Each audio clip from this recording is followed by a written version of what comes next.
I remember when I first started doing stand-up, I was living in Boston, and there was one club that was owned by a gay guy. And my memory is that that guy was always trying to fuck me. That's my memory. I've carried it for 20 years. There was a gay guy tried to fuck me all the time. And recently I caught up with an old friend of mine from those days who I hadn't seen in years. And we started talking about different people, and he brought him up. And I said, that guy always used to try to fuck me. And he goes, he did? And I was like, yeah. And he goes, really? Did he like take you to his house or something and really try to physically?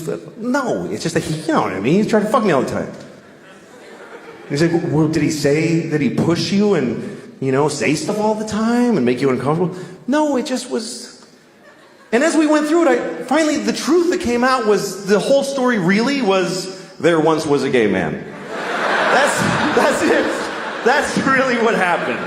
He was gay, I was 19, and now he tried to fuck me all the time. Like, I went through life with that. Some people worry about getting old because they think it means that they're dying, which it does. But this doesn't worry me. I don't worry about dying because I think it's necessary. I think it's something that you just have to do. You should do it. It's when it's your turn, you should do it. If somebody, you know, your doctor says you're dying, just say, okay, and die. Don't, you know, maybe a miracle. Fuck you, get in the ground. Just take your turn. I really think that way now. I didn't used to. But I do because you know, when I started thinking that way was when my mom died. My mom died a couple of years ago of anorexia. She was 300 pounds. She was bad at it. I know, it's fucked up, right? What a piece of shit. Anyway, she would have liked that joke. She would have. My mom was fucking, she was gross. And I remember when she was dying, I was alone with her, and the nurse said, this is imminent. I was like, what does that mean? She goes, she's gonna die in a minute. I'm like, just say in a minute. It's so close. Anyway, I was alone with her and she died, and I was like, fuck, they're gonna think I did it, obviously. I didn't want to lose my mom, I really didn't, but we had this one conversation like 2 weeks before she died when we were talking about it, and I said, Mom, I don't want you to die. And she said, you'll get over it. That's what she said. And I did. But in the moment, I wasn't willing to accept it. I was like, I don't want you to go. She said, but we're going in order. Do you understand? This makes sense. I'm your mother. I'm like, Mom, stop talking like that. This is sad. She goes, no, it's not. Look at it this way. Do you want me to never die? I was like, no, I don't want that at all. It's just me and my wife, and it's sad because my wife is beautiful. I love to look at her, and I feel for her. She's gorgeous. She really is. She just turned 40, and she looks awesome. And it's not because she looks younger than 40. She looks 40 on the nose. But I like that. I didn't know I would, but I find it really sexy. I like that. I like women. It's a huge turn on. She's got gray streaks in her hair, and I find that sexy. I really do. She's got strong arms from picking up the kids. She's strong and sexy on a whole other level, you know? She's changing. She smells different. She used to have blue eyes. They're black now. She's like intense, kind of crazy looking, you know? And all these lines in her face from all the shit I did to her, you know? She's got character. She looks like one of those pictures from the Depression of the Dust Bowl farmers, you know? She's intense. I like it. It turns me on. That's what I like now. I like women, you know? Girls, I'm done. Long time ago. 22-year-old girls, God bless you. Go do a shot. Whatever the fuck you do with your time. Woo! That's not me anymore. I like women. And I know that that's offensive to 22-year-old girls. They're like, I don't want men. I'm 22. I'm telling you women. Not to me, sorry. To me, you're not a woman until you had a couple of kids and your life is in the toilet. That's really when you become a woman, is when people come out of your vagina and step on your dreams. You're still standing after that shit. You are a woman. If you're still going to clubs and you have a ponytail, a little dress, and you're standing outside of a club waiting to get in, it's 2 degrees, you got no jacket, a little dress, it's gonna be great in there. You're a girl. I want to give you a sweater and a ride home. I don't want to fuck you. I'll jerk off to you, but I don't want to fuck you and get involved. I do want to fuck you, but you won't fuck me, so fuck you anyway. It's just a difference between girls and women, and it's not about age. Like, there's a reason why they call it Girls Gone Wild.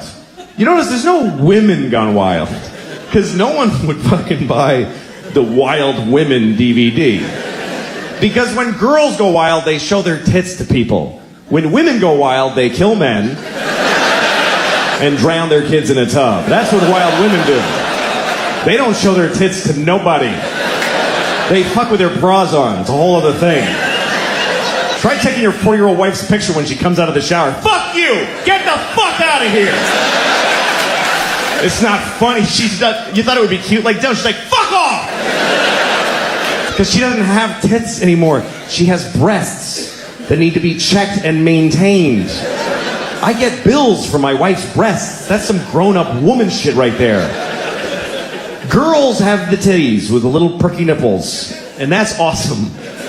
But you're not a woman till you got long, chewed-up nipples. And you're not a man till you suck one of those fucking things either, by the way. Here's the thing, I have body dysmorphia. I think I look good. I like this. I'm fine with it. I decided to stop exercising. That's what I decided this year. I'm just not doing it anymore. I made it to 55. If I stop exercising now, it just means I might make 75 instead of 78. It's not that big a fucking deal. I'm just not gonna do it. You know who inspired me? Was Trump. It's the one thing he said that I liked. I don't know if you ever heard this, but Trump believes, he just believes, nobody told him this, but he believes that you should move as little as possible. Because you have a finite amount of movements and then you stop. He believes that. He just went, yeah, that sounds right, and he just thought it up. And he's proving it to be true. I mean, it's fucking working. I don't like the new exercise either. I don't like the Peloton, you know, it's a bike you ride and there's a video that encourages you. And they have that mirror that you stand there and it teaches you exercises. Then they have that gun you put in your mouth and you fucking... There's lots of kinds of confidence. There's personal confidence. I don't have much of that. Personal confidence is like a man wearing white pants. That takes, you know, tremendous confidence and optimism, really. To leave the house in white pants like it's going to be a great day. There's going to be no puddles or pizza, nothing. I could never wear white pants because I'll get my period, first of all. I know that. Or diarrhea, more likely. That's really my period. Diarrhea. About once a month, I'm like, oh, fuck, here we go. Better just get home. And don't make any big decisions today. It's true, don't make, if you have diarrhea, don't negotiate. It's a bad bargaining position. If I have diarrhea, you stand between me and the toilet, I'll sell you my house for 10 cents. I wish I was a drunk. Like that, I love romantically the idea of being a real drunk in my bathrobe all day. Everybody who loves me is always crying. He's destroying himself. I can't watch anymore. Shut up, then. Showing up at my kid's school play halfway through. You show who you are, baby! I wish I could be that guy. But I can't drink because I just get tired. I go to sleep. I don't know how people drink and then do shit. Like when I see movies or TV shows where there's people in an office having a power meeting and they're clink, clink, they're making a drink in the daylight with a tie on. Well, Senator, hope you play ball with us in this construction deal, if you know what I'm saying. Yeah, well, I'll see what's in it for me. How is the next scene not all those people just laying on the floor like, oh, fuck. I can't believe I drank whiskey at noon. I'm glad I got girls, though. Girls are great. I don't want to clean shit off of some kid's balls. I'm glad that's not my job. I don't. Boys feel weird about them. I have nephews that come over and they play in the sprinkler naked with their little red dicks, and I just don't like their little penises bother me. I don't know. I just get this weird feeling like they're going to come over and fuck my nose or something with their little dicks. I know it's an irrational fear, but it's very real to me. I'm going to fall asleep in a lawn chair and wake up. What? What are you doing? He's fucking my nose. She's like, fuck, get out of there. Control your kids, could you? They're fucking my nose while I'm sleeping.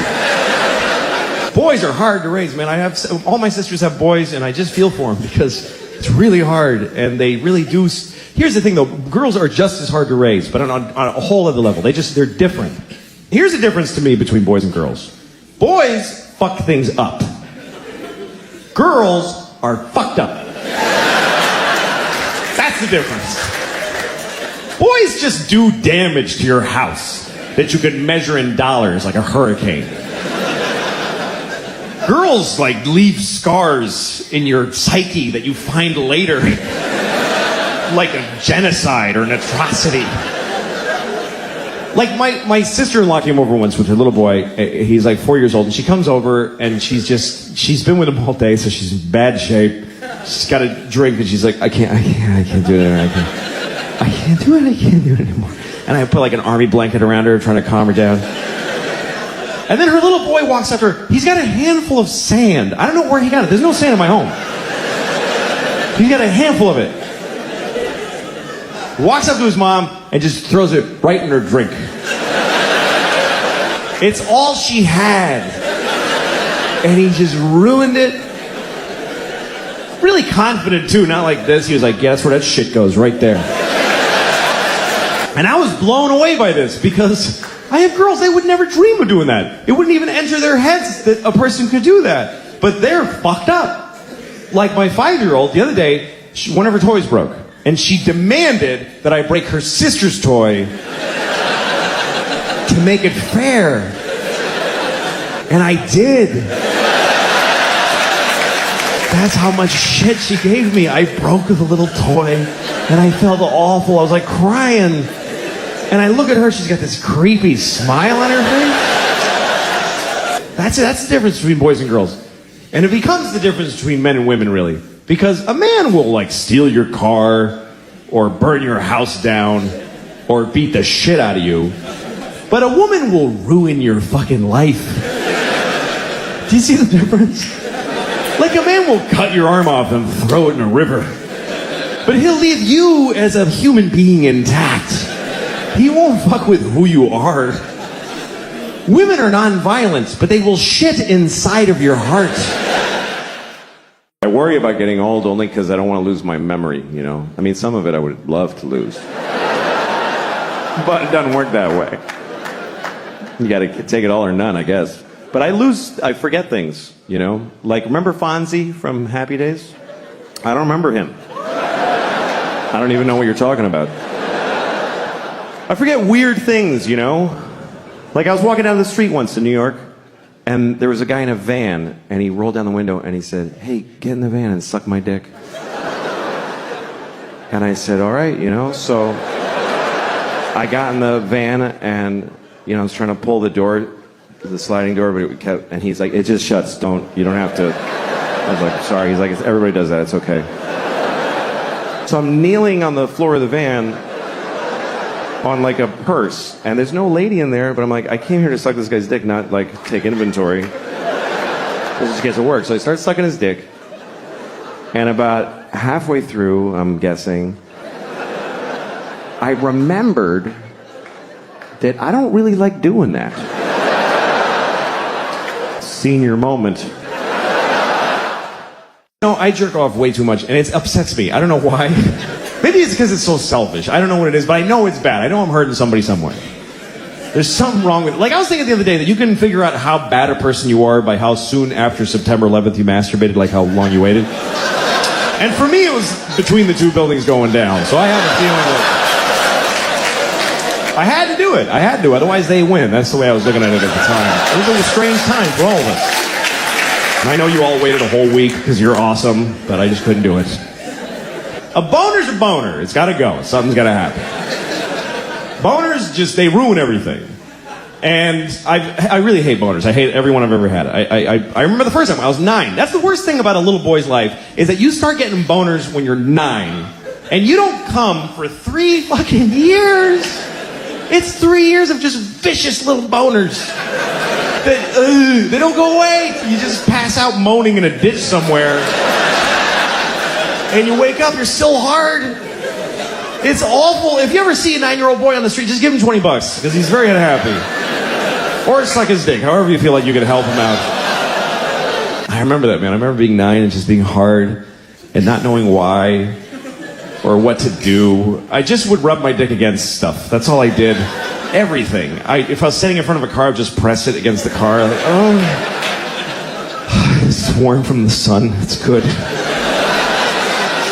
I used to run home from school after school so I could fuck my whole house, basically. I would just fuck the house. I'd fuck the walls and the floor. If you have a 9-year-old at home, he's fucking your house right now. Because that's what we do. I just fuck it. We had a corduroy couch. That couch was my bitch. I fucked it all day.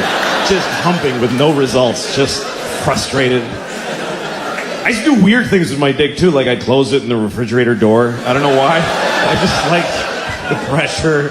I liked that one side was metal and the other was that accordion, like rubber with a magnet in it. I just, the cold air on my balls. It's good, it's good. I don't know why, it's good.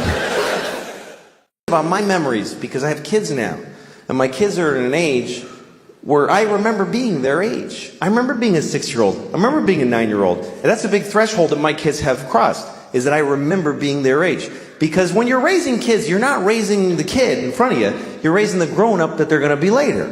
And I was a kid once. When they were babies, I didn't really relate to them because they're babies. A baby is not going to remember shit that is happening to it. If you have a baby, keep it alive and enjoy yourself. But really, the baby it's not going to matter. A baby is not accumulating anything. It's like an Etch-a-Sketch that you shake every day. It doesn't matter. You go up to your baby, you can go up to your baby's face every day and you fuck you baby, like right every day, it wouldn't matter. Hey baby, you big because every day wouldn't matter. I mean, they'll grow up with a general sadness inside, but they won't actually remember. Why? My 9-year-old, she's just figuring out about lying. And that's a tough thing. It's hard to roll that one back because lying is pretty amazingly useful in life. It's like, how do you tell a kid not to use a thing that just solves every possible problem? Like magic. How do you... Because that's why kids lie, because they're in trouble. They lie because they're in more trouble than they can take. You know, because kids, when a 9-year-old lies, it's not for some weird Machiavellian, you know. Do you know what my teacher said about you? It's interesting. They don't just make shit up. They lie because they're in trouble. And it's more than they can, because trouble is too much for a kid. Trouble, for grown-ups, we can take trouble. We don't care. We just go, oh, I'm sorry. Am I in trouble? What? We don't care. But to a little kid, trouble is like this horrible, did you take the chocolate?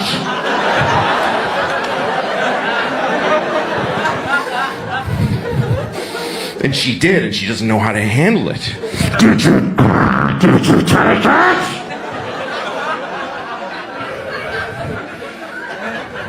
No. Well, all right then, have a nice day.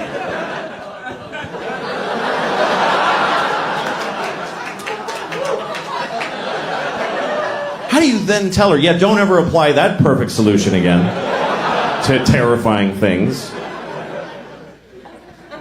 Mark Twain once said, a man who always tells the truth doesn't have to remember what he said. And that's great. But Mark Twain also said there once was a big black guy named Nigger Jim. So, I don't know if 100% of the things he said were perfectly awesome.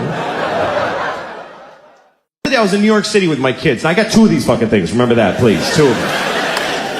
And we're in the crowded streets. I got this one here, the 2-year-old. She can walk, but she won't. She's a bullshitter, so I'm carrying her. And she weighs like 20 babies, this kid. She's tiny, but she's got the density of a dying sun. I don't understand how she's this heavy. It feels like a fat raccoon holding a bowling ball. That's what she feels like. And the pain in my shoulder is intense. And it's sending signals to my brain like, you don't love her, just drop her, she doesn't matter, just let her die. So I'm fighting that on this side. I got the 5-year-old like this. I hope it's her. I haven't looked back in about an hour. I'm just dragging somebody tiny just through many strangers' thighs. Briefcase corners are hitting her in the temple. I don't give a shit. I'm in a hurry because my pocket's vibrating and my wife's calling to see where I am, even though she sent me to do this shit. And I'm yelling into my pocket like she can hear me. I'm fucking coming! Shut up! And this one is talking the whole time. The whole time. With a tiny voice 2 feet off the ground. What am I gonna listen to this shit? Really? What am I gonna take a knee every 2 seconds? What's that, sweetie? Go ahead. What's that? Uh-huh. What? Excuse me, sir. Go ahead. It's fine. Yeah, sometimes dogs are brown. That's very true. Good thing I didn't miss any of that shit coming out of your stupid face. When you have kids, you also have to belong to kid and parent culture. You have to know a lot of parents and a lot of other kids. You have to hang out with other kids. Sometimes they're not even kids you know. Like when I go to parks with my kids, I play with them. I play with my kids. Some people don't do that. They neglect they just take their kids to the parks so they don't have to talk to them, and those kids kind of glom onto our shit. Like I'll be sitting at the park playing a fun game with my kids, and then there's this woman over in a bench, and she's got her phone, she's just staring at her phone, and her kid's like, Mommy, talk. Just leave me alone, I'm trying to cheat on your father. Stop it. And then the kid comes up to us, can I be in your family? It's creepy.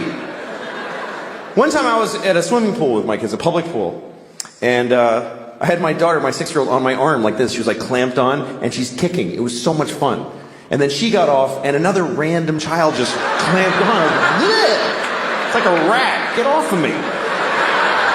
But I love you. I don't know you, kid. Stop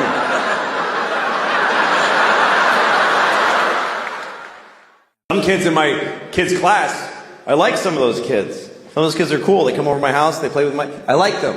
Other kids I don't like. Especially little boys. Little boys in my kids' class, I hate them. I hate little boys. I'm like the opposite of a pedophile. I just hate... There's one kid in my daughter's class who I hate so much. And it's really fucked up because I'm 44 and I hate a 6-year-old. I mean, I hate him with a grown-up, preoccupying hate. I've thought about him 3 times since I came out here. That's how much I really hate this kid. I'm going to tell you about him. And I have to make up a name because he's a real child who lives in this city, so I have to make up a name in order to tell the story about him. His name is just Zan the Puss. Let's just call him Zan the Puss. Fine. He's in my daughter's class. They're in 1st grade.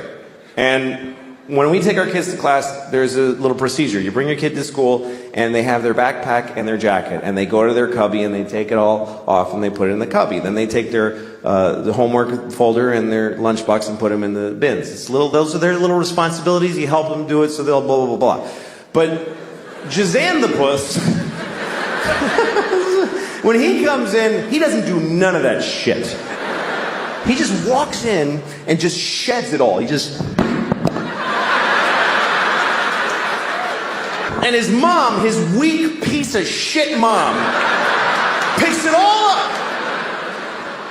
I hate his mother. Because you hate a weak parent when you're a parent. Because it's like you're raising Hitler, motherfucker. Do your job. Get in there. If our parent group in our class were a platoon of soldiers, she'd be the one that we put soap bars and socks and... We'd frag that bitch in her sleep.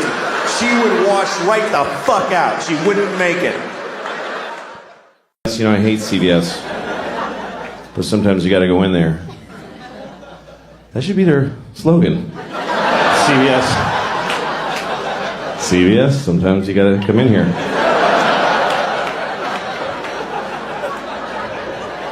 Or else you gotta get your wart Band-Aids. And that stuff for your dry vagina. Dry vagina. I used to think it was called a vagina. I did because I grew up in Boston. And I don't know if you are familiar with, people call it the Boston accent. It's not an accent. It's a whole city of people saying most words wrong. It's just a stupidity in a massive region. Because my teachers, they teach you to talk like that. My teacher, I had a teacher named Miss Doherty, but she thought her name was Mrs. Doherty. She mispronounced her own name. Miss Doherty. And she gave us sex ed. It was 5th grade. We had sex ed with Mrs. Doherty, and she's showing us the diagram. She's like, "This is a penis, and this is a vagina. Now, during intercourse, the man ejaculates sperm up into the vagina. And then later, a fucking baby comes out of the vagina. And sometimes it's retarded. This was the 70s. A teacher said retarded in Boston in the 70s. My daughter's retarded. She used to tell us every day. I have a daughter and she's mentally retarded. She's 35 and she lives in my house. She better be fucking retarded. I'm gonna stick her back up in my vagina. Nobody calls retarded people retarded to insult them. What would be the point of that? That'd be like going up to a chair and saying, "You're a fucking chair." Like, what are you doing? No. People use it on their friends. Like, you're at a bar, your friend's like, "I don't have any more money for beer." And you're like, "You're fucking retarded." Do you know that? And in that moment, no one retarded is insulted. They're not. Do you know why? Because they're not there. Because we don't include them in our lives. They're not at the bar. How many of you have a retarded drinking buddy that you hang out with? No, you take them to the zoo when they're little and then fuck them. This is what I find confusing about this thing, is that we told many generations of people that they were retarded. We told them that that's what they are, and they lived with it, and they dealt with it. And then we just decided it's a bad word. So did we tell them this? Did we go back to them and explain this to them? Listen, Nelson, I have something to tell you. You're not retarded anymore. You mean I'm cured? No. No, we're not even working on it. I went to a coffee place, and it was like a cool indie coffee. I don't like Starbucks anymore, because you go there, and they don't care anymore. They just press a button, and some old lady's diarrhea comes out, and they just give it to you. So I go to like a young people cool coffee place with like my band's playing notices on the walls, and it's called like the Howling Do whatever thing, and the dude behind the counter's got a tight t-shirt and a ponytail, and he's like, "Hey, what's up, man?" And I was like, "Hey, can I get a cappuccino?" And he's like, "Yeah, right on, totally." Like, he's amazed that he could help me. Like, "Oh yeah, I got all this stuff right here. That's awesome." And so he starts making my coffee he works so hard. He ground the beans just for that one cup and put them in the thing and tamped them with this old thing, and you click, clack, and click, and then he took the milk and he frothed it like for like an hour, and then he banged it on the counter. I don't know why, it was awesome, and he scooped it in and put a little cocoa on it, and he's like, "Here you go, man." And I was just blown away, and for some reason, as I left there, the thought in my head was, that nigga made the shit out of my coffee. I don't know why. He wasn't black. That's just what was in my heart for some reason. Was that made the shit out of my coffee. I like cities. I don't like little places. When I go to Europe, I go to the big cities. Everybody tells you, don't go to Madrid. Just go to Madrid for like a day. And then you got to take a train. And you have to go to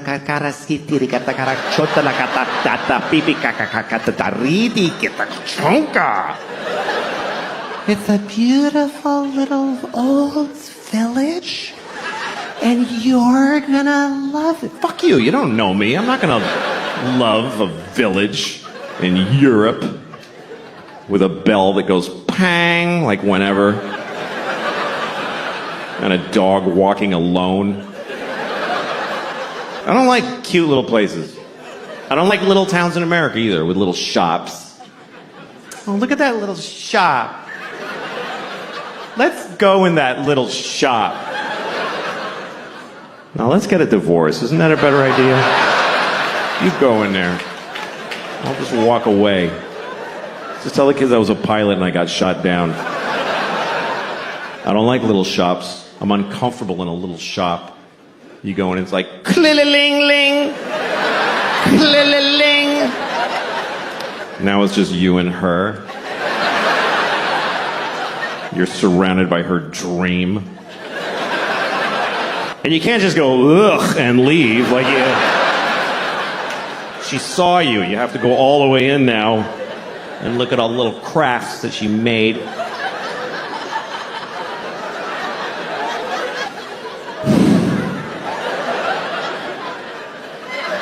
You made this? Really? You made this instead of killing yourself?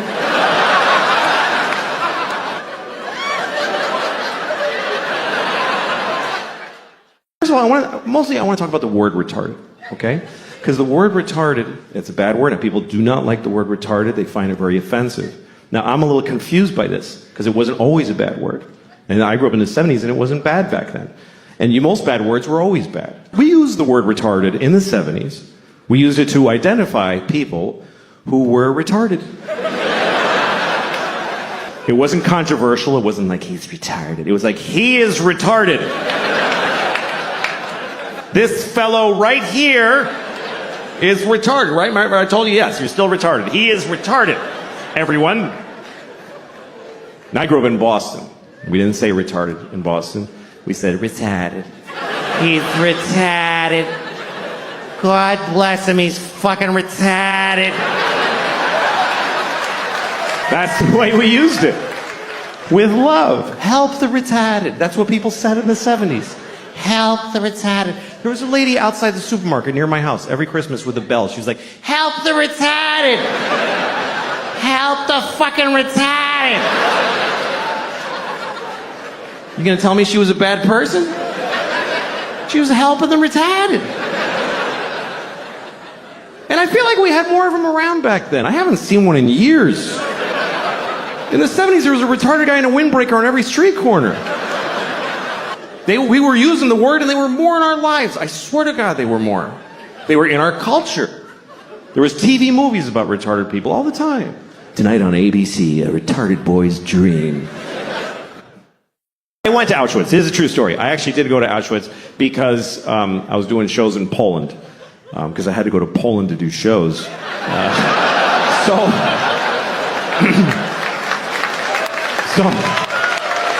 I was in Krakow. So I went to the camp. And I went there because of a very personal reason. Because I had family there. I had a lot of family there. 44 members of my family were in Auschwitz during World War II. I mean, they were guards. They worked there. No. They were Jews and they died. It's okay. Don't be offended. It's true. We lost the whole family there. Everybody, because we were Hungarian Jews. My grandfather, on my father's side, he's the only one who made it. The rest of them, all 44 of them, went to Auschwitz, which I think they really regretted. But that's what happened, because the Hungarians sent all their Jews to. They weren't even occupied Hungary. They were just like, yeah, take our Jews. And they sent my whole family there, and they all died in Auschwitz, except for him. My grandfather's the only one who made it, because he got the fuck out of there before it started. In the late 20s, he fucking smelled that shit, and he got the fuck out. And he went to Mexico. He migrated to Mexico. And we found his immigration card. My uncle and I did the family history, and we found it. It says nationality, Hungarian, and it says religion, Catholic. And there's a picture of him like... like, fuck it, they don't know what a Jew looks like in Mexico. That's where I'm going. And that's why I'm alive, because he made that choice. It's also why I'm not Jewish. He was like, Jew schmoo, we're not fucking Jewish. Somos católicas. That was my abuelito. Became a fucking Mexican fast. I was in New York one time. I was on the subway platform, and I saw two rats, and they were fucking. And I never saw that before. I'm like, oh shit, there's two rats fucking right there. And so I watched them. Because you can watch rats fuck. It's not a big deal. You don't have to go like...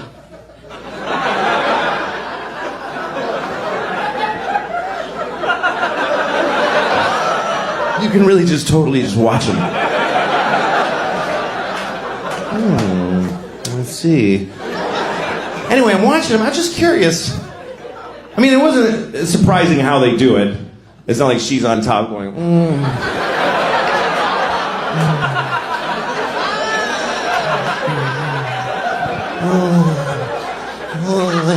thank you. I love it. Oh, I think this is a Japanese rat I'm doing. I don't know. oh, it's so good to fuck you. Oh, come on, Ricky, do me. All right. Anyway, it wasn't anything like that. It was a pretty standard rat fuck.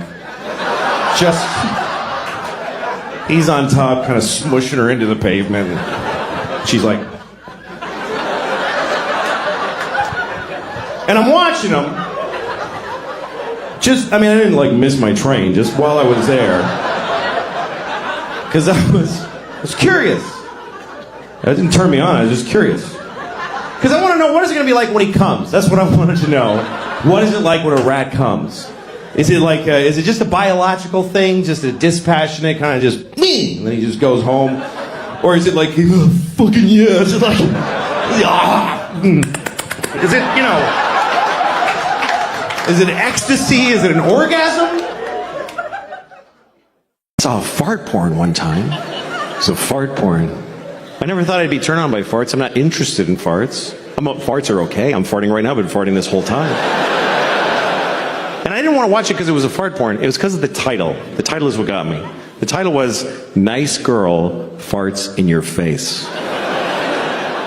Who's not going to watch that? Nice girl farts in your face. So I click on it. And there's this girl standing there. I'm like, she is nice. She's totally nice. Just a nice girl standing there. Pink sweater with little blue buttons on it. And she's looking in the camera and she says, hi, I'm so glad to see you. I was like, wow, she made me feel good, And then she turns around like she's reaching, she goes, I gotta show you something I bought. And she's reaching up and all of a sudden, and I was like, oh my God. It was in the title. I knew it was gonna happen, but I was like, oh my God. She just farted right in my face. She seemed so nice. But the best part is when her reaction, because I thought she would be like, that's right, I farted in your face. But she wasn't. She was like, oh my God. Oh my God, I'm so sorry. I can't believe that happened. I've never been that hard in my entire life. I was so excited. Because I realized it's not really about the fart. It's about the shame. It's about the sexy shame of a truly nice girl who just thunder farted right in your face, and she regrets it. Here's the worst part. I can't find one that good again. I can't. They're never that good. I've been chasing the dragon on this fart porn for months. It's just always some bored chick. Hello. Like, come on. Tighten it up, would you? A little bit? I don't know how I ever got laid, really, because I was awful at it. I still am. I never understood, like, there's guys that just have this confidence and they can, like, go out with a girl, know when to lean in and kiss her and shit. I couldn't. I would just go, could I ever fuck you? Like, I just blurted out.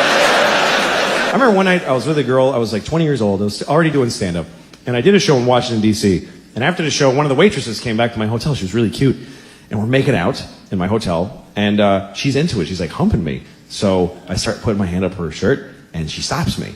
I'm like, okay. So then we're making out more, and I start putting my hand on her ass, and she stops me. So after a while, she went home. Nothing happened. And then the next night I saw her at the club, and she goes, hey, what happened last night? I was like, what? And she goes, how come we didn't have sex? I was like, because you didn't want to. She's like, yes, I did. I was really into it. I was like, why did you keep stopping me? And she goes, because I wanted you to just go for it. I was like, what does that mean? She says, I'm kind of weird. I get turned on when a guy just gets frustrated and just holds me down and fucks me. Like, that's a big turn on for me. And I was like, well, you should have told me. I would have happily done that for you. And she says, no, it has to feel real and dangerous. I'm like, what, are you out of your fucking mind? You think I'm just gonna rape you on the off chance that hopefully you're into that shit? I'm getting kind of a rapey vibe from this girl. I don't know. I suspect she might enjoy being raped. Maybe that's her thing. I don't want to ask first and ruin it, so just take a shot and rape her. What the hell? What's the worst that could happen after all? There's a homeless guy who lives, he doesn't live anywhere, but, I mean, he's, by definition, he's at large. But he's often seen, he's always on the corner by my house. Same guy, every day. And I walk past him every day on the way to the store. I go to the same store every day. I go to Claire's. I don't know if you know Claire's. It's a jewelry store for children. I go there every day. I buy a handful of scrunchies and I run home. Everything else I buy online. Anyway, when I walk by this homeless guy in the morning, he always goes, "Hey, man, can you help me out?" And I go, "Sure." I give him $5. Then I go to the store. 5 minutes later, I walk by, and he says, "Hey, man, can you..." He doesn't remember, which is fine, but I don't want to give him another $5, you know? Because I only have a few million. I don't know why. I don't know why. I clearly should. I don't know what makes me go, You had your $5, young man. What am I going to spoil him? Dogs are so dumb, it's fucking tragic. It's sad how dumb they are. They're in our lives and they know nothing about what's happening. You ever been having like a dramatic moment in your family, like you're in the living room telling the kids that grandma died and everybody's crying and the dog's sitting there like...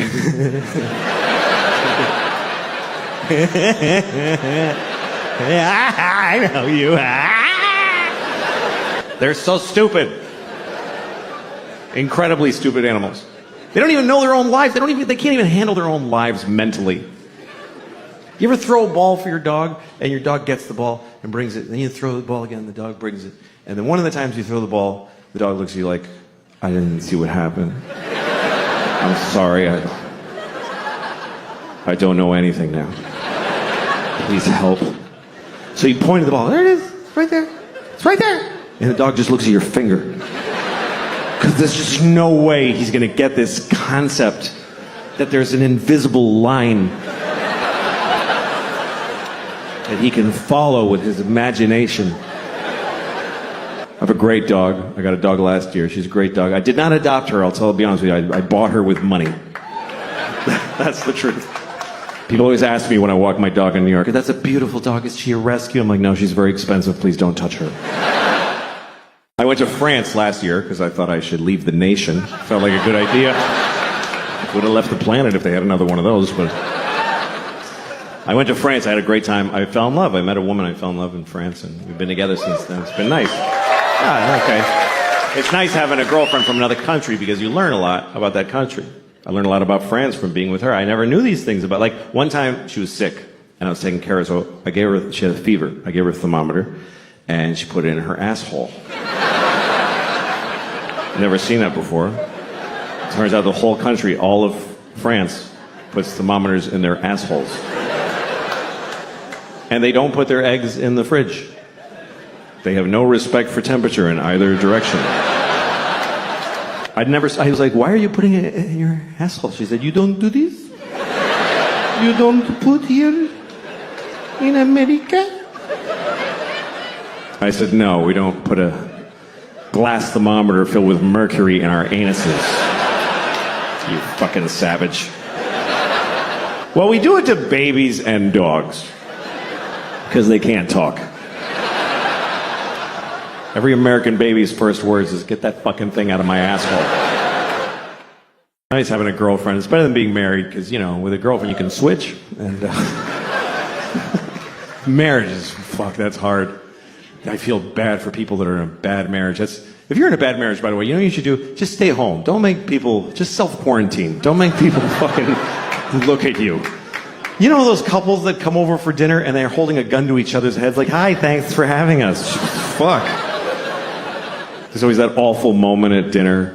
One of them's like, "We saw that show on Wednesday." The other one's like, "It wasn't Wednesday."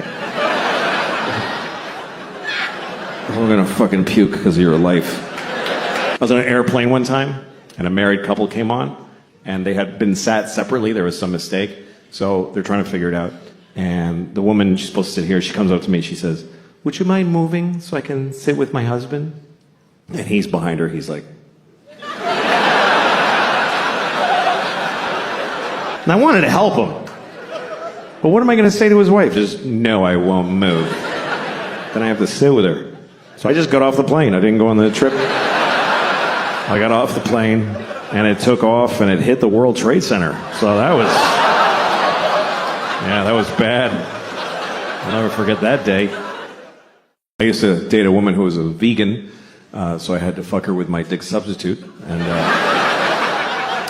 remember when meeting a vegan was weird? Remember when that was like a strange thing? Like, oh, what is that? Like, you probably met your first vegan in the 90s. You had like a dinner party, and somebody brought a vegan. And they said, just so you know, I'm a vegan. And you're like, I'm sorry, you're a vegetarian? And they're like, no. All right, what is the thing? And they tell you all, okay, yeah, I have no food for you. You can eat a napkin and shit paper, I don't care. But then you met another vegan, and you're like, oh, okay. And then now they're everywhere. Now, who cares? There's several vegans in restaurants and whatever. It's kind of like gay people, sort of a similar trajectory of growth and acceptance in the culture, you know? The gay people and vegans have a lot in common. Like, they both have to tell their families at Thanksgiving. That's when they have to tell them. And dad gets angry. Your mother worked all night cooking that turkey, and you're telling me you're a fucking You know, it's drama. My wife and I, we've been married for about 9 years now, so we're almost done. And after 9 years and 2 kids, you start looking at each other like, no, I'm not gonna just keep doing this. Who would do that? We went to therapy for a while, and the therapist was like, one day he goes, you should go on a date. And I'm like, fuck you. I'm not going. I did go on a date with my wife, and I don't think I'm gonna call her again. It wasn't really fun. Some things do get easier as you've been married for a while. You start to understand each other better, and you start looking at yourself more. You spend a lot of your marriage looking at the other person and trying to change them or figure them out. Then you start realizing what you're bringing to the table, and you blame them less for shit, you know? Like, my wife will never fuck me again. I know that now. But I just feel differently about it. I used to get mad. I used to be like, she hasn't fucked me in months. How could she do that to me? Now I look at myself, and I'm like, how did she fuck me for years? She fucked me for years. She couldn't possibly have enjoyed most of those fucks. Which means she took about 500 for the team. You gotta respect that shit. I think it's hard for women to have sex if they don't feel like it. It's not a skill they have generally. Men have it. That's just different. We have different sexual skills. Men can fuck whatever. We don't care. We'll fuck you if we don't like you. Everybody knows that. But we'll fuck you even if we don't feel like fucking you. Even if we're not hard, like, I'll fuck you, give me a second, I'll find a way. We don't care. We'll fuck things. We'll fuck a rusty keyhole nailed to a donkey's ass. We don't give a shit. We are jizz on demand. We just have we don't care. Women have another skill, which is that they can decide whether or not to have sex with their minds, which is amazing to me. A woman can decide not to fuck in the middle of fucking. That is so weird to me, that they can just stop because of some other shit that distracted them. If I'm fucking you, you could show me a picture of you cutting my mom's head off. And I'll be like, whoa.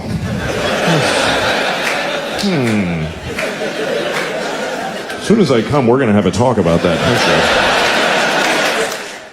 I actually like the masks because everybody looked nice. Everybody did. Because it's just their eyes. Eyes are nice. You never hear somebody say, that guy's got gross eyes. It's really, we should hide these. We should keep the masks, because this is disgusting. How do we just, with no shame, look inside my face. Spit at a tongue and teeth? It's fucking gross. Cover your mouth. I'd rather look at your asshole than your mouth. I really would. I'd rather stare into your asshole than glance at your mouth. Assholes aren't that bad, not to look at. We don't like to think about assholes, because like they're, the shit and the farts and the diarrhea. But that's a small portion of their time. You ever really look at an asshole? You ever really look?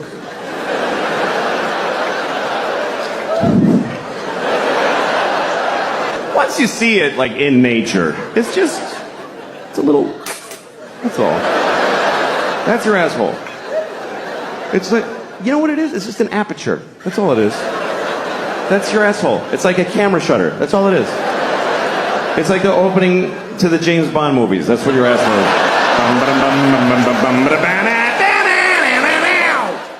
We had a lot of protests in New York, and now we have protesters that just live here. They're not at a protest, they're just here. I saw a protester in the Washington Square Park. She had green hair and dirty legs. And she's holding a little piece of cardboard. and it's with a Sharpie that said, "Abolish billionaires." It's just standing there. And I thought, I don't think it's going to do it. It doesn't feel like that's going to result. And Jeff Bezos going, "What's happening to me?" I thought it was good how young people got out there and they expressed themselves. They went out there to solve a lot of problems. Not all the problems, but some of them. They went out there to stop discrimination. Not all discrimination. Just some of it, which is a weird form of discrimination. But there are groups that are discriminated against who don't have any protesters or any people working for them. And we all discriminate against these people, like ugly people. Everybody discriminates against ugly people. They do, and it's awful. I mean, I'd rather be discriminated against for my race than for being ugly. Because you might not lose a job or a promotion, but nobody kisses you on the lips like your whole fucking life. Like, try that. This is what we say to ugly people. We don't like your face. We just don't like it. So no one's gonna fall in love with you, and it's unanimous. Sorry. And we just expect ugly people to be like, "Oh, no, I understand. I mean, sure. It's my head shape. It's no good for you, so I'll go without the things that matter in life." Where you are, you know, I mean, I'm 40 now, and that's, you know, I mean, I'm 40. I'm half dead, basically. 40's a weird age. You get to this point where, like, you're not old enough for anybody to give a shit that you're old. Nobody's like, "I helped a 40-year-old guy today, and it felt really good to do something for him." Nobody spends their holidays delivering hot meals to 4-year-olds. And you're not young enough for anybody to ever be proud of you or impressed. They're just like, "Yeah, do your job, asshole." Nobody cares. And the world looks at you like when you're 40, if you go to the doctor, guess what? They don't try to fix anything anymore. They stop trying to fix shit. When you get to be 40, they just go, "Yeah, that starts to happen." They don't care. I went to the doctor because my ankle hurt, right? Now, if you're 20 and you have a bad shoulder, the doctor will reconstruct your shoulder through miracles of modern science. He'll take your ear and make a shoulder out of it. It's weird. But when you're 40, they just give you no options. They don't care. I went, because my ankle, like I was limping for like a month out of nowhere. And the doctor, he brings me and he shows me an x-ray of my ankle. He's like, "Yeah, your ankle's just worn out." "What do you mean, I injured my ankle?" He's like, "No, it's just shitty now.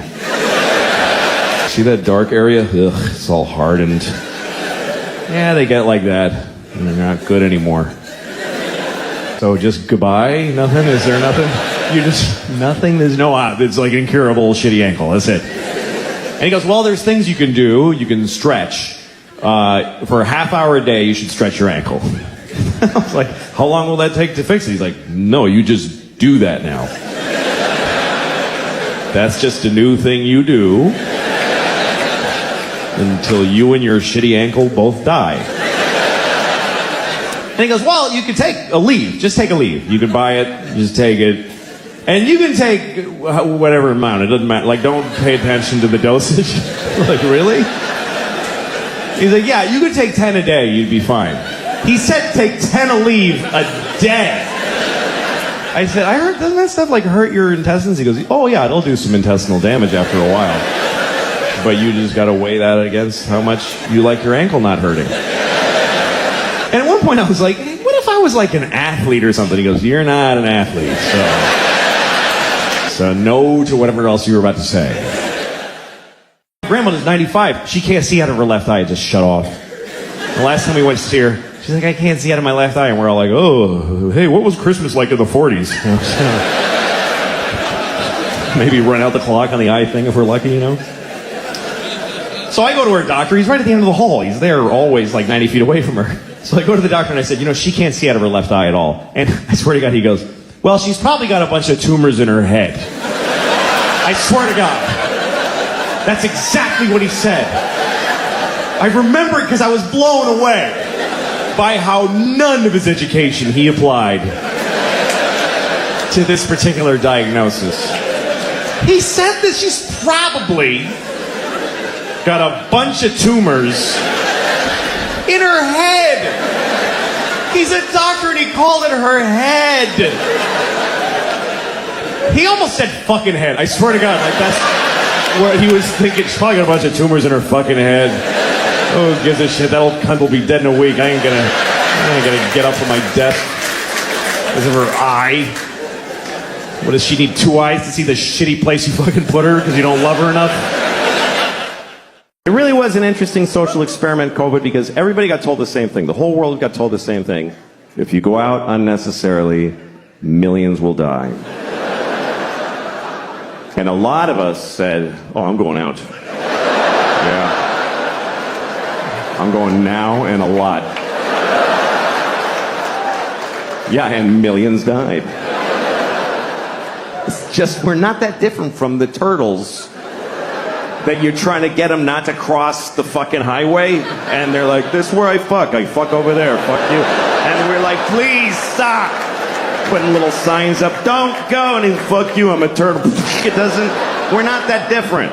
We're just a fucking species. And we're just rolling along. Yeah, many dying old ladies died. That's what happened. Many dying old ladies finished dying. Here's the way you gotta look at it, okay? We're still making more. We're making new old ladies every day. There's a fresh batch coming. They're gonna be great. I was having sex with a woman once, and she was so beautiful, I was having trouble not coming. So I pictured her face at 80 years old. And then I came immediately. Because she's 92. Dying is important. It's every generation's greatest contribution to history is that they die. It's the only thing that keeps things moving. It's the only reason there's any progress in the human race is that folks keep fucking dying.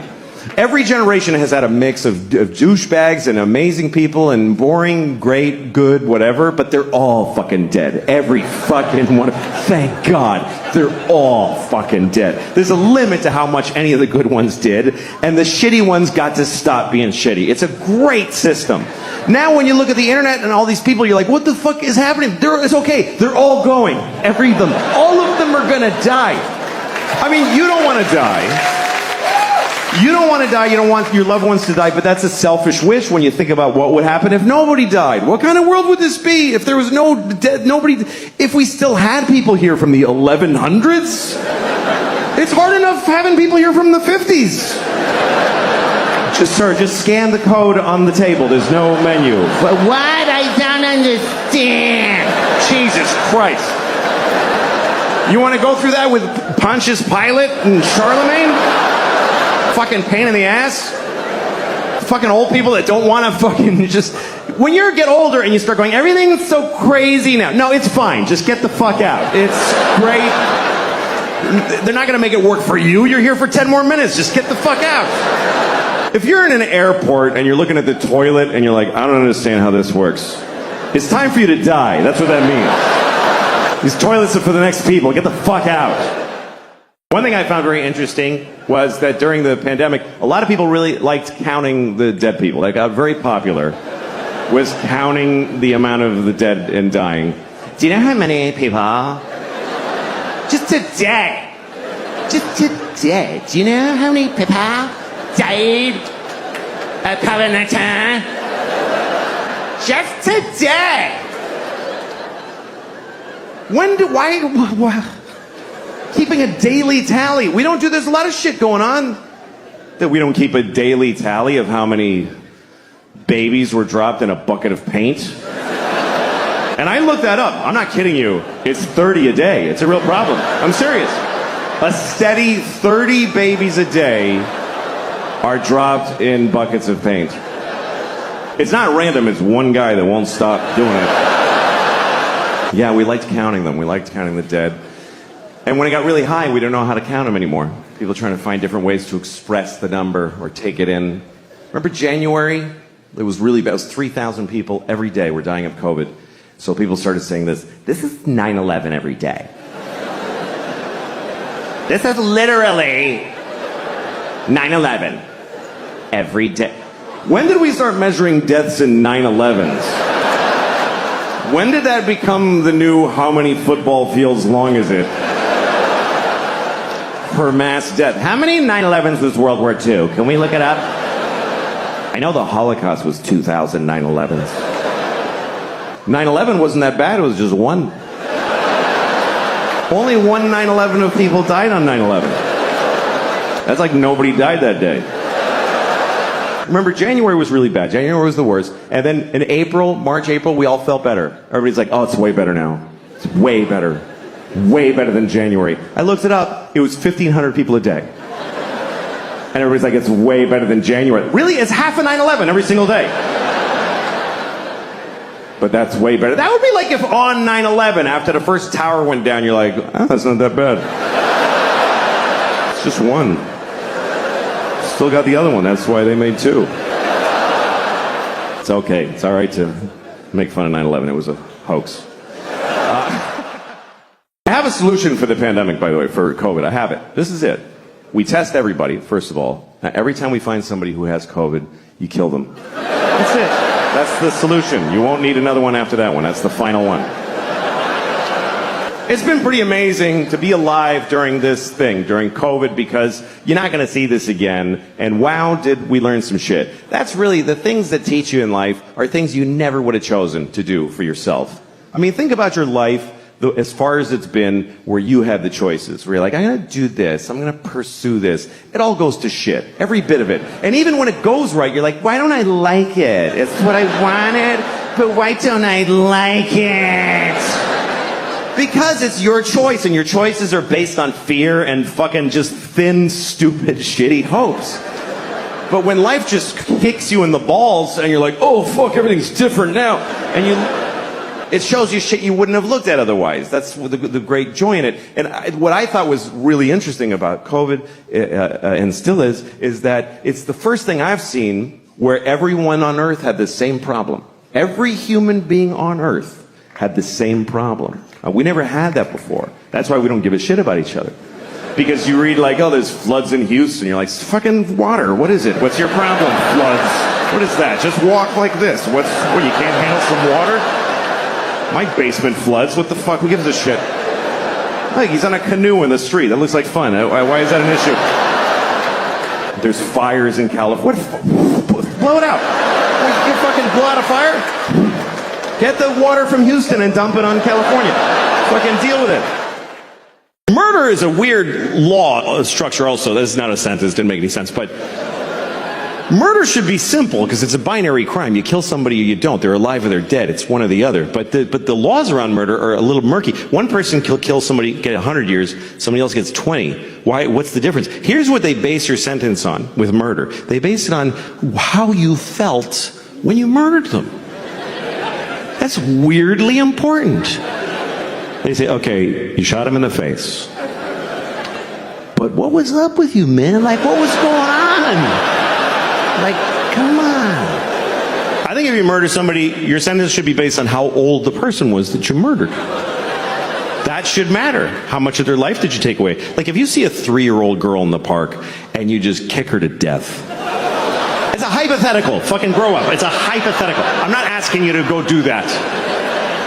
I'm just asking you to just really imagine just kicking a 3-year-old till she's dead. She do a lot of time, unless she's got like diabetes. You got to work it all in. But what if you kill somebody who's like 98? He's 98 and he's like in a hospice. He's not even good 98. He's in a hospice. You know what hospice is? It's like a hospital, but they don't try to help you. And say there's a guy who's like 98 in a hospice. He's got cancer and AIDS and COVID. And he's like, and they just unplugged him. And right then you walk in. You should get like 5 minutes for that. When you get in trouble, you learn who your real friends are. It's true. People like saying that like that's a good thing. Who the fuck wants to know who their real friends are? You don't want to know that, believe me. You don't want to know. It's never who you want it to be. It's not your cool friends, and it's not your fun friends. It's your real friends. I'm here for you. I fucking know that. I have this friend, she's the best person I know, but I sometimes want to punch her in the face because she's so nice. Because I'm not a good person. Like, I'll tell her something I'm having problems with, and she'll say, I'm going to pray on that for you. I have a feeling when she prays, God's like, ugh. Fuck. This one makes me want to get out of the business. People say you should live like Jesus. Who can live? He was insane. You can't live like that. He had a weird life. I'm reading about Jesus. I have this book about Jesus. I'm going to share it with you. This is a book about Jesus. Actually, only this much is about Jesus. Only that, just that part. The rest of it is just the Jews going like, and then we walked for 50 years in the desert, and we only had a little bit of oil. It was difficult. It's fucking verbose. Look at that, just Jews. It just goes on and on. And then Jacob bought a goat, and Abraham lived to be 800. Yeah, I bet he fucking did, too. The Jews in the early chapters are all like 800 years old. And then God was like, I can with these fucking Jews for 800 years. Heart disease starts today. I was so scared of hell when I was a kid. I remember when I found out that gay people go to hell, according to the church, and I got scared. Because I'm not gay, but what if God thinks I'm gay? What if I come off a little queer to the Lord? What if he happens to glance at me when I hit my toe and I'm like, ow? He's like, huh, I know where you're going. I mean, that's their thing. I don't believe that. God doesn't hate you because you're gay. God made you gay because he hates you. No. I'm just kidding. But you know who I feel sorry for? Who I really feel sorry for is a gay man's sperm. Just think about that. That's a tough destiny. Being a sperm inside of a gay man, this is hard luck. Because if you're gay, that's great. But your sperm is not gay. Your sperm is just excited, like, we're next, fellas, here we go.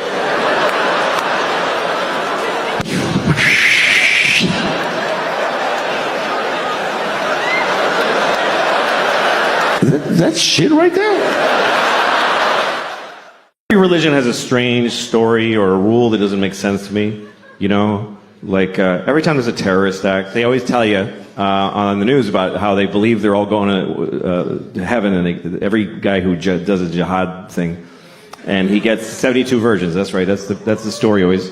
72 virgins. Which, first of all, who are those women? Who are the 72 virgins? Does God have to kill 72 nice girls? And, all right, ladies, the good news is you're going to heaven. The weird news... Or does God just make them fresh like farm-raised salmon? He just whips up 72 women. All right, nobody fuck these. I'm saving them for that guy. It's a weird concept. You get your own 72 virgins for all eternity. First of all, they're only virgins when you first get them. Once you start fucking them, it's over. After a week, he's like, I only have 3 left.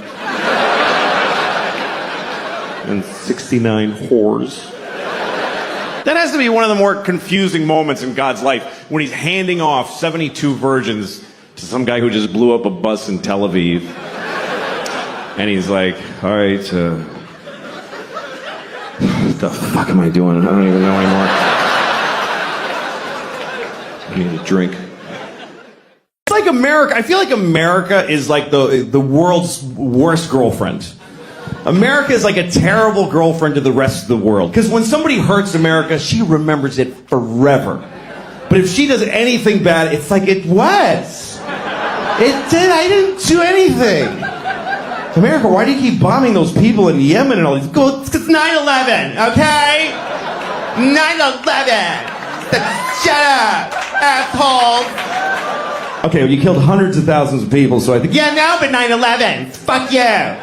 You didn't understand. Yeah, but you're torturing people. It wasn't even torture. Oh my God. He's such a baby. I didn't even do anything to him. I'm saying this about women because I'm a guy. Women might say this about that. This is what guys like. That's just what it's like, you know, because I think racism and sexism are very different. To me, racism is just a mistake. It's like just an error. It doesn't really make any sense. We could just do away with it. But sexism isn't going anywhere. Because sexism is way deep the fuck down inside. So it's just the way we feel about each other. So, women! Women!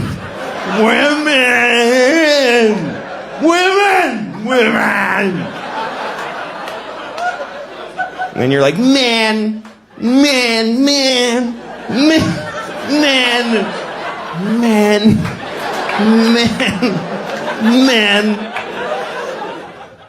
know those movies where a mother and a daughter switch bodies? You ever seen a movie like this? It's always like Freaky Friday, some Disney comedy where a mother and a daughter switch bodies and then they're like, whoa! Then they have to water ski and be in a rock band together. And then they switch back and they know each other better. That's the formula. I think they should make another one of those movies. But it should be about a mother who switches bodies with her son. But it's not a comedy, it's a drama. Like a medical affliction. They're upset the whole time. She's in the bathroom in the morning. I'm holding my son's penis. It's confusing. And her son is in her body. He's like, I don't want to be my mommy anymore. I don't like how it feels. Dad comes home and he starts fucking on me. Oh, God. What's happening now? I don't like this. But I don't want to say no to my dad. And then at the end of the movie, they never switch back. I remember the first time my daughter said a whole sentence. That was a big deal because she had never made a whole thought by herself. She just said the little words. And I was doing the dishes, and behind me I just hear her, she just goes, Daddy, I don't like chicken. I dropped my plate. My wife and I cried and hugged. What a big moment. A week later, I'm making dinner. She goes, Daddy, I don't like chicken. Well, we're fucking having chicken. What are you talking about? I don't like chicken. I don't like you, okay? I don't like you. I don't like people that make me work and don't appreciate what I make for them. You don't like chicken to make? Whatever the fuck you want then. Get out of your shitty little plastic chair and make your own dinner. Whatever it is you want so much. I don't like chicken. You'll like the chicken when I shove it up your ass. Because that's where it's going if you don't eat it. Seriously. I will grind it up in the Cuisinart and then blow it up your ass with a straw. I gotta feed her. She's gotta eat. When your kid won't eat, you just go crazy because you have a physical need to feed them. It's an instinct. And when they're sitting there just looking at their food, you're like, just fucking eat it! You'll die, you idiot. Eat the food. And I like it. It doesn't matter. Put it in your face. They have your footprint at the hospital. They know that I have you. I'm not allowed to let you die, you piece of shit. Eat it. You have a social security number. You're on the grid, motherfucker. Eat. My oldest daughter's going to be 13 next year. That's a big deal. That's a big deal. That's all the parents ahead of you always go like, yeah, wait till she, that's when you get. I'm not afraid of her teenagehood. It's going to be challenging and difficult, and she'll meet the challenges. You know, I'm always proud of my kid.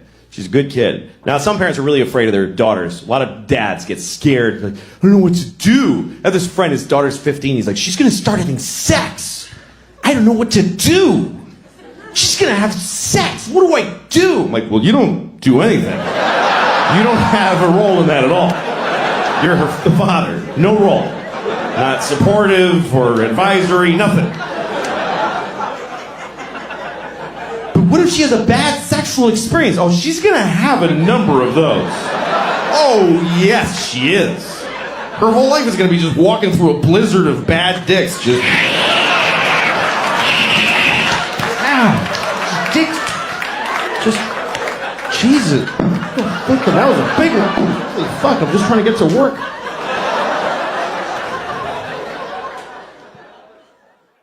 Boring having kids. You gotta play kid games. You gotta play board games. Little kid board games where you and you go tick, tick, tick, tick, tick. You got a 6, honey.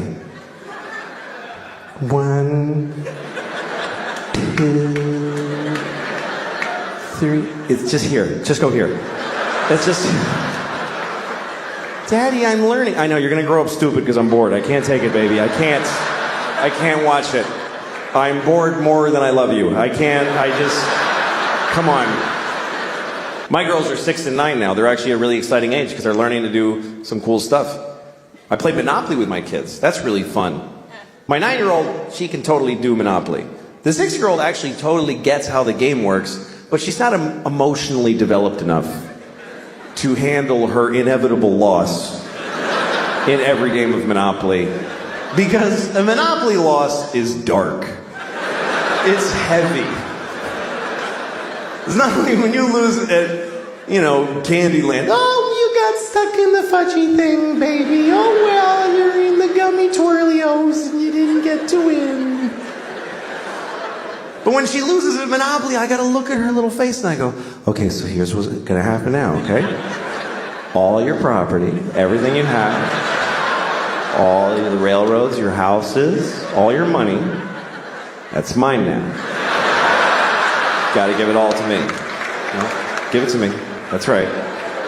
And no, you can't play anymore, see, because even though you're giving me all of that, it doesn't even touch how much you owe me. It doesn't even touch it, baby.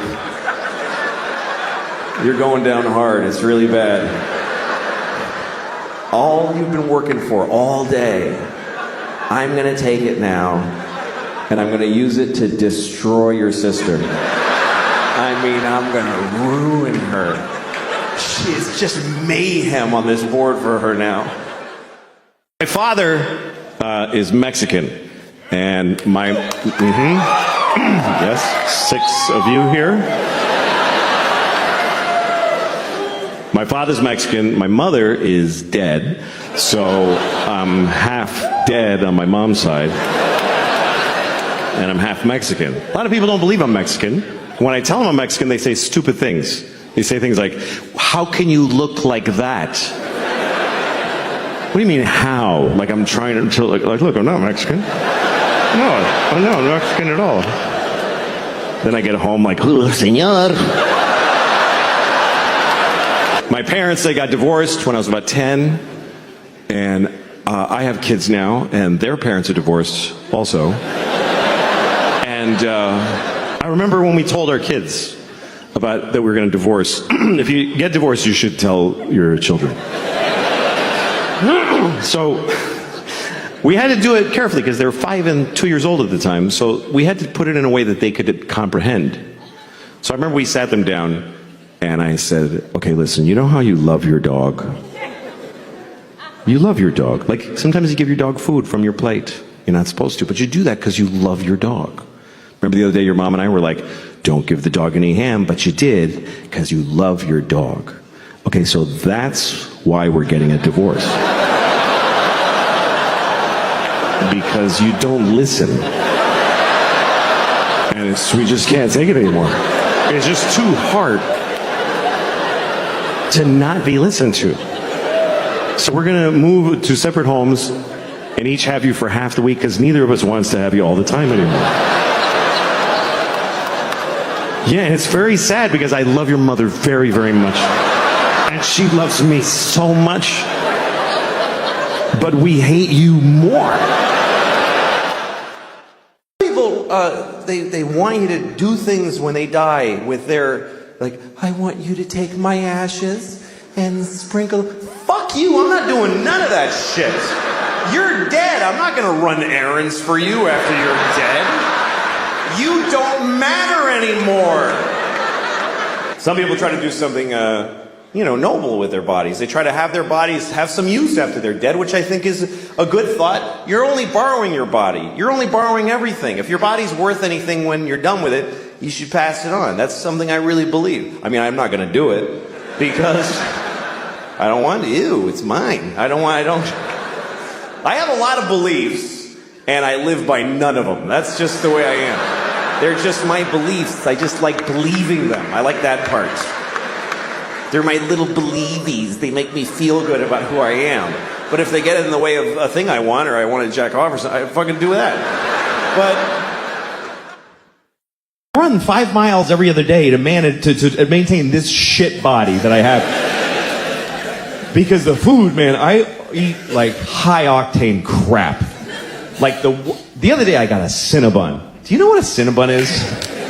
Let me explain Cinnabons to those of you with self-respect who just walk right by shit like that and have no idea what dudes like me are eating. Because the line at Cinnabon is not a varied group of people. It's not all kinds of folks trying out a Cinnabon. It's not like there's a skinny Chinese girl and then a little dude. It's just... And no one's happy on the Cinnabon line. No one's like, I love these, I can't wait. No one's excited to get one. It's all dudes like me or fatter standing like, oh, fuck, I'm getting a Cinnabon. Oh, I gotta cancel all that shit I was gonna do too, because this is gonna be... Here's what a Cinnabon is. Let me explain to you. It's a 6-foot-high cinnamon swirl cake made for one sad fat man. Even if you have a vagina, you are a man if you're eating a Cinnabon. In that moment, you're a man. It's a sticky, hot bun, and it comes with a little tub of jizzy hot syrup.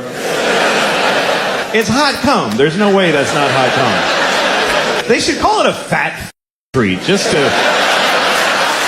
to make us say that when because we don't slow us down. We don't give a shit. Yeah, give me a fat treat, please. Yeah, with a hot cum. Dude, I don't care. What do you think, I have integrity? I'm buying a Cinnabon right now. I'm buying a Cinnabon at the airport that I arrived at. You understand why that's extra disgusting, right? Because when you're leaving, if you're at your destination, when you're at the airport, you're leaving, you can go like, oh, I gotta eat. I need food, and because I might be trapped in the sky forever, and I should eat right now. But I've landed. The trip is over. I'm 20 minutes from my house where I got bananas and apples and shit. And I'm sitting on my luggage just fucking eating a Cinnabon with a fork and knife. Just, It was a shitty one too. It was old. The dude at the thing, he was about to take it in and close, and I was like, no, give me that, now. And he didn't want to sell it to me. He's like, this is very old, please don't buy it. Don't buy it, it's too old. I was like, dude, I'm eating that. That's what's gonna happen next. You decide if we're gonna be in the paper tomorrow, but that shit's going in my face. I weigh 240 pounds, which is not, no, it's not okay. Because there's no way, like, when you go to a doctor, they give you like a formula for how much your weight, like a rule of thumb. I'm pretty sure it's not your age plus 200 pounds. That doesn't seem like... Like, I was watching a boxing match today, and both guys, they weighed 110 pounds each. So, both of those guys still need a fat baby and a dead dog to make me.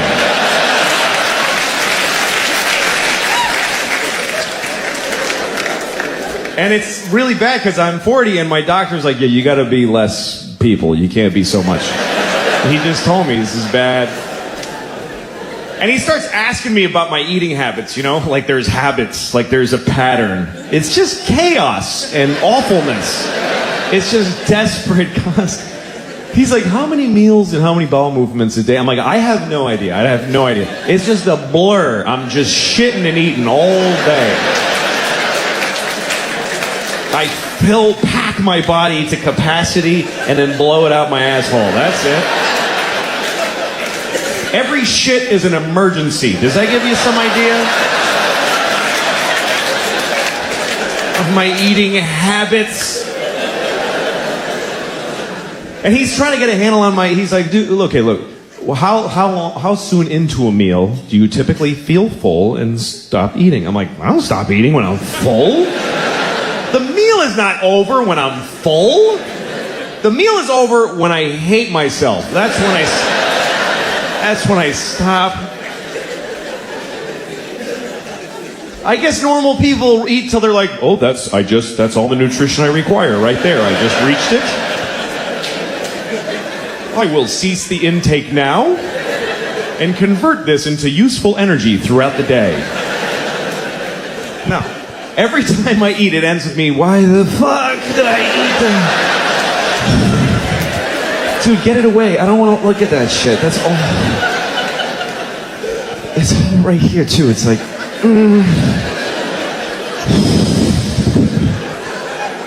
I got syrup in my veins, like for blood. I got syrup. It's gonna be bad later. I think I'm getting worse as a person. Because as you get older, you start finding out, like, let me give you an example before I rented a car a couple weeks ago in Los Angeles, had the car for a few days, and then when I went home, I had to drop the car at the rental place. You know, you gotta go to the rental place that's off the airport, give them the car, give them your thing with the mileage, you gotta get on a bus, and then go to your terminal and check in. I was late, and I was worried about missing my flight, so I knew I had no time to do any of that. So I never did this before, I just drove my car right to the terminal, and just left it there. And I got on the plane. And once I was on the plane and I had a little moment, I called Hertz and I said, hey, listen, your car is sitting out in front of Terminal 4 and the keys are in it. So that's where it is. And the guy was like, you can't do that. You have to return it to this location and then get... And I go, well, I didn't do that already. And now I'm leaving California. So if you want your car, you need to go to that place where it is. And he was like, oh, Jesus, man. All right, we'll get it. And that was the end of it. And I realized I could do this every time. Every time I rent a car, because of course they want you to do all that shit. But if you don't, they still want the car back. They're gonna send a dude. You could drive a car till you don't want it. Just get out of it while it's moving and just walk away. Well, I don't feel like being in that car any longer. I hated being a teenager. And then I discovered drugs. And then that's all I gave a shit about. I don't know how I'm going to tell my kids. How the fuck do you compete with that? How do you take a miserable person with no control over their lives and tell them with a straight face, oh, you can't do drugs. You can't do that, baby. All drugs are a perfect solution to every problem you have right now. How do you beat that? Drugs are so fucking good that they'll ruin your life. I mean, that's how good they are.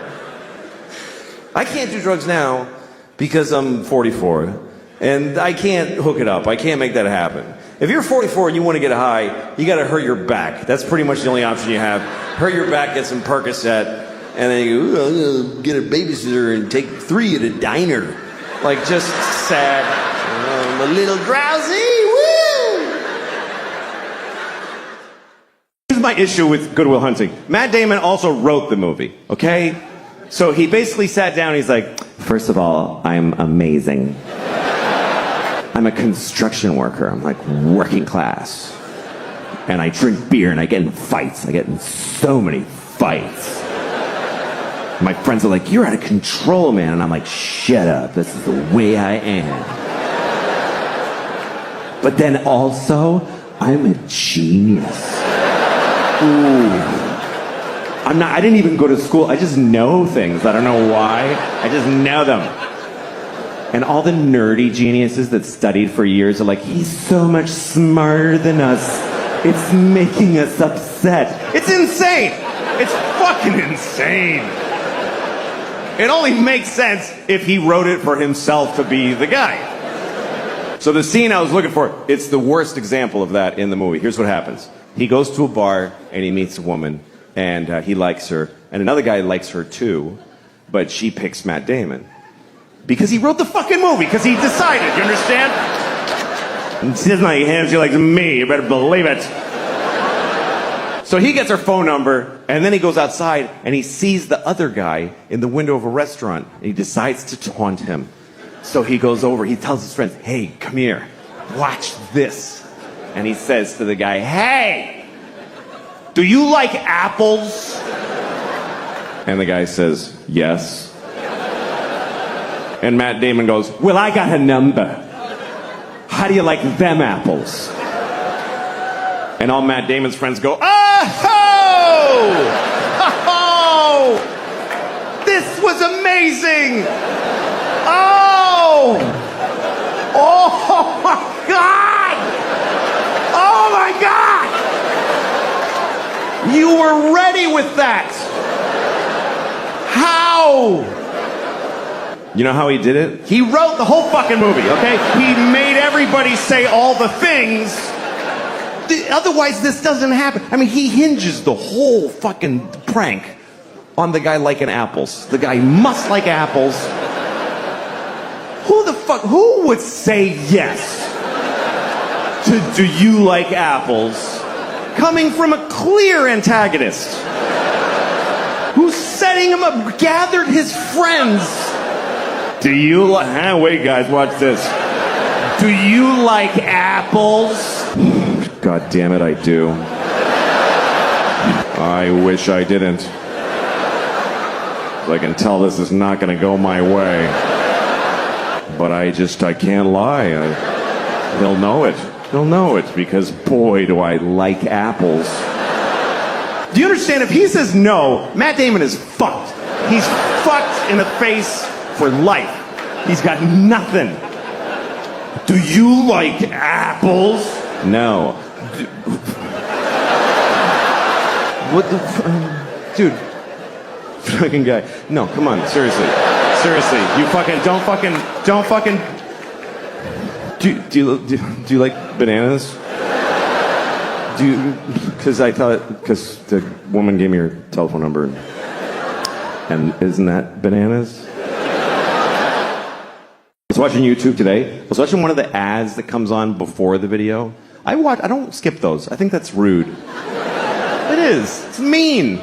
Somebody worked hard on that ad. They trained a cheetah to run alongside a Jeep Cherokee. And you're at home like, 3, 2, 1, fuck off.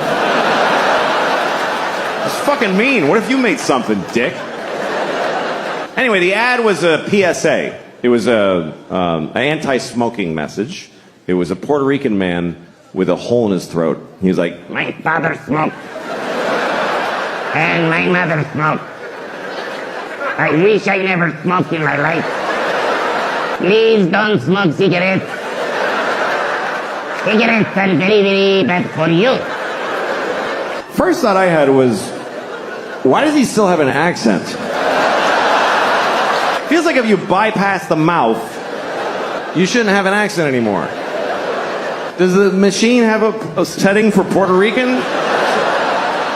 Is that just how air sounds coming out of this guy? Does he fart with an accent? Señor, I'm farting. There's words that I love that I can't use because other people use them wrong to hurt other people. Like the word cunt is a beautiful word. To me, there's just beauty in that word. And I mean aesthetically. It's like chocolatey and round on the ends. I just like the way it sounds. And I don't use it as an insult. I'm alone in the laundry and I'm like, cunt, cunt. I just like saying it. I would never call a woman a cunt, except for my mom because she likes it for some weird reason. But it's a very misused word. It's supposed to mean vagina, which I don't think works at all. Because vaginas are so sweet. They're little pretty things with little flower petally lips, and I hear a piccolo in my head every time I see a vagina.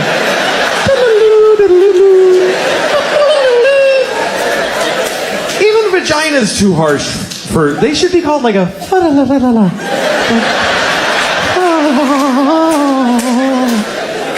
There should be a butterfly fluttering around every vagina all the time, just all the time, little butterfly. And you go to the doctor, he's like, well, the butterfly looks good, so we're good shape, good color to the butterfly. How do you look at something that pretty and say, that's a cunt? That doesn't fit at all. Maybe if it was a giant vagina and it was attacking a town and throwing buses around and knocking over telephone poles, then you could say, hey, somebody shoot that cunt with a bazooka. He's gonna step on the candy store. The best thing that ever happened to me was boxer briefs. I'm so happy about boxer briefs. It doesn't seem like a big deal to most people, but before boxer briefs, I was trapped between the two awful worlds of briefs and boxers. Briefs are for normal man with one leg here and one leg here. Two totally separate legs with a whole area between. And the briefs go up into this little valley, this little area, and they come down like this, and they can just tuck up in there and just hold them nicely. because he's got all that air and negative space. But this is just all just mashed together, just upsetting, stingy, red, sweaty, just like, this looks like a pig's ass when I'm naked. Like, even my dick is curly like the tail. Like, this is a pig's ass. And I pull briefs on them, and they just go, and they just grab my dick and balls. Like, here's your balls, you fat bastard. You like that? And they just dig up in there with this viciously sharp cotton, and like, after a while, I'd have just this wad of just damp cloth, just a wad of wet cotton, just like the size of a tennis ball, like a huge wad of wet cotton. And boxers were worse because they just let everything flap around and touch each other and upset each other. I need everything to be segregated down here. I need everything would stick and just get. And also, when I had boxers on, for some reason, I always had just water, like a quarter cup of water, just sloshing around my asshole all the time. Just, what is this water? It's hovering around my asshole. Defying gravity, just like an upside down glass of water in my ass. Here's what happens. Every few years you find out there's some pedophile type people in the Boy Scouts, and then they announce, we got them all. We're good. And then a year later, well, there's a bunch more. What's going on here? At some point, you got to wake up to the basic fact that maybe the people who are best suited to give your kids these wonderful experiences are folks that want to fuck them. Maybe that's why they're good at it. Maybe that's, if you want that, that's where you go. Maybe that's just the way that goes. Who else would want to take a bunch of kids to the fucking woods? Who wants to take your shit kid to the fucking woods? You don't want to take them. Who else would want to do that except people that are barely containing that they want to fuck every kid in the face? That's why they're good at it. That's what makes them good at it. I'm not saying that all Scoutmasters are pedophiles. I might be saying that the best ones are. I might be saying that. That sounds right. So I don't know. You have to lose the whole thing. Just tell your kids. Some of those guys want to fuck you. Just be careful. Have a good time. Michael Jackson, wonderful music. Blessed us with wonderful music. Did some other things too. What's worse? A pedophile who makes beautiful music or one that doesn't? This is the choices. No pedophiles is not on the menu. You guys think there's a God? How many of you, by applause, believe there's a God? How many people? All right, it's about 30 out of 1,400. That's nice. That's nice. That shit's over. It's just fucking over. You go to a church, it's like going to a roller skating rink on a Wednesday. It's like, this used to be something. What happened? I don't know. I don't think there's a God. And that's not a conviction. I just don't suppose. I just reckon there ain't. I reckon there ain't no Lord. And because I don't believe there's a God, I fucking hope there's not a God. I fucking hope. Oh, please. If you don't believe in God, you better fucking hope. You better get on your knees and pray. Please, God, don't be. Because that's a bad thing to be wrong about. That's a bad wrong. You're an atheist your whole life and you die and you're like, oh, fuck. Oh, you're shitting with a beard and everything. Fuck. Oh. Yeah, I'm going. Yep. Being wrong the other way is not a big problem. If you believe in God and you're wrong, you don't really have a problem. It gives you a little comfort in your stupid life. And then at the end, you're just seriously disappointed. For like a second. It's the last feeling you get to have. You die, you're like, nothing? Seriously, nothing? Yeah, just get in the dumpster, sorry. Sorry, you're just garbage now. I mean, if you don't believe in God, that's what you believe, that when you die, you're just garbage. You are your family's newest garbage. I'm curious about God. I'm curious about his life. I'm curious about God's existence. What's that like to be God?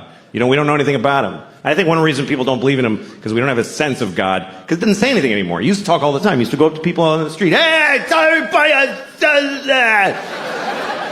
Writing on the rocks. Look at that! Do it!